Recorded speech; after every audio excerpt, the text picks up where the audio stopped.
Of all the questions in the book of Revelation about prophecy, perhaps the one about 666, the mark of the beast, that's probably one that draws more questions for us and a great deal of discussion from this biblical topic.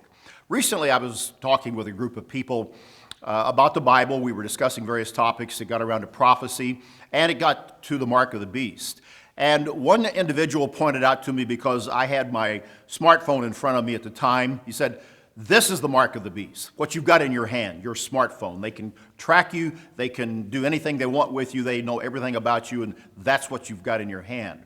I had to smile, and I had to back a little bit away from that comment and then forcefully answer the question for the individual that, no, this is not the mark of the beast.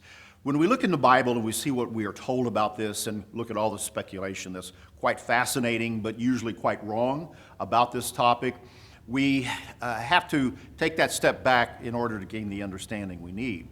In Revelation chapter 13, it talks about these powers of the beast power, this political, religious beasts that arise in the age just prior to the return of Jesus Christ, creating tremendous problems and movements of people and events upon the world scene.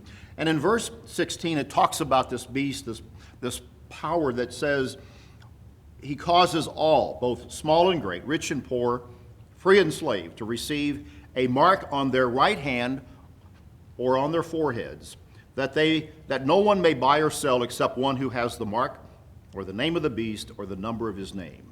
And then it says, here is wisdom. Let him who has understanding calculate the number of the beast, for it is the number of a man, his number is 666. There have been many attempts through the years to explain exactly what 666 means, and various gyrations are usually taken to attach this to perhaps a personage, some individual. The problem is most people that I've read that has been attached to and being named as the beast, they usually are dead or wind up passing from the scene. And so you can't say that that particular political or figure perhaps is this image of this beast, this holding this mark. When we look at what the Scripture tells us in the context of the topic of the mark of the beast, we're looking at a power that certainly is there. But we're talking about its control in an economic sense upon the world and upon individuals. And for you and I, when we stop to think about the entire message of the book of Revelation, how we avoid receiving that mark in our right hand or in our forehead is going to come down to our relationship with God.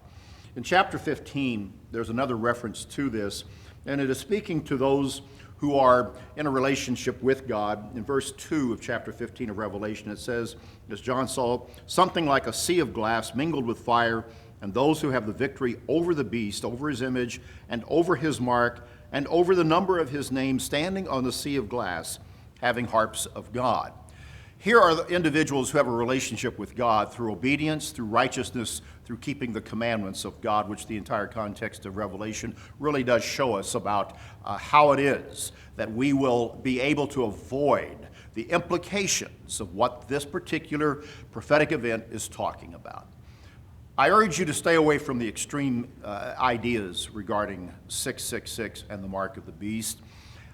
I also urge you to watch a Beyond Today television program that we've done on the topic that goes into it in far more detail. But above all, stay close to God and don't worry that you're going to be caught in that so much as you are worried about your relationship with God and developing a strong, positive relationship there. Do that and you're not going to have to worry. That's BT Daily. Join us next time.